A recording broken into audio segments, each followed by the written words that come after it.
Introduction, l'étrange familiarité de la douleur. La douleur est une expérience humaine inévitable, que ce soit physique ou émotionnelle. Mais il y a un autre type de douleur, celle qui s'installe, qui persiste, et à laquelle à force on s'habitue. Ce livre explore cette étrange familiarité, la manière dont elle nous change, et ce qu'elle nous révèle sur notre résistance et notre vulnérabilité. La douleur est une expérience humaine inévitable, qu'elle soit physique ou émotionnelle. C'est une sensation que chacun connaît, parfois passagère, parfois aiguë. Mais il existe un autre type de douleur plus insidieuse, celle qui s'installe et s'éternise. Contrairement à une souffrance temporaire qui suscite immédiatement une réaction, cette douleur devient presque un état de fond. C'est une présence à laquelle, à force de la subir, on finit par s'habituer. Elle peut paraître moins aiguë, moins violente, mais elle s'infiltre dans chaque aspect de la vie, influençant l'humeur, les relations, les ambitions, et même la perception de soi. Ce livre explore cette étrange familiarité, ce paradoxe d'une douleur devenue une compagne constante, parfois si intégrée qu'on oublie même qu'elle est là. Pourtant, elle continue d'influer sur notre manière de vivre, de penser et d'interagir avec le monde. Cette exploration nous mène à des questions profondes. Comment cette douleur nous change-t-elle ? Que nous révèle-t-elle sur notre résistance, notre vulnérabilité et notre capacité d'adaptation ? S'habituer à la douleur n'est pas une victoire. C'est un ajustement. Ce livre se penche sur cette transformation, sur ce que signifie véritablement vivre avec la douleur et comment celle-ci redéfinit nos limites physiques et mentales.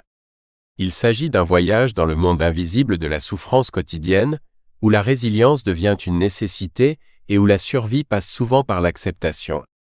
Mais au-delà de l'acceptation, existe-t-il des moyens de la transcender ? Ainsi, cette douleur dont on s'habitue n'est pas un livre qui prône la résignation. Il vise à éclairer cette expérience humaine complexe, celle de la douleur qui ne disparaît jamais vraiment mais que l'on apprend, à force, à apprivoiser. Chapitre 1. La nature de la douleur chronique. 1.1. Les racines de la douleur persistante, définition de la douleur chronique, ses causes et sa manifestation. Elle peut être le résultat de blessures physiques, de maladies, mais aussi de traumatismes émotionnels. Ce chapitre examine comment elle diffère de la douleur aiguë et les mécanismes biologiques derrière son développement. La douleur chronique se distingue de la douleur aiguë par sa durée et son caractère persistant. Contrairement à une douleur aiguë, qui est une réponse immédiate à une blessure ou une maladie et qui disparaît une fois le corps guéri, la douleur chronique perdure bien après la guérison de la cause initiale ou même sans cause apparente identifiable. Selon la définition médicale, elle est classée comme chronique lorsque sa durée dépasse 3 à 6 mois. Cependant, son impact va bien au-delà d'une simple durée. Elle affecte non seulement le corps, mais aussi l'esprit et l'émotion. Cause et origine. La douleur chronique peut avoir plusieurs origines. Elle peut être la conséquence d'une blessure physique, comme un accident ou une intervention chirurgicale, ou être associée à des maladies telles que l'arthrite, la fibromyalgie, ou des troubles neurologiques comme la sciatique.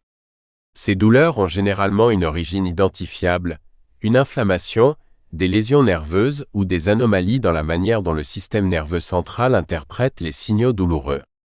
Mais il existe également des douleurs qui persistent sans cause organique claire. Ce sont souvent celles qui sont les plus déroutantes pour les patients et les médecins. Ces douleurs peuvent provenir de traumatismes émotionnels ou psychologiques non résolus.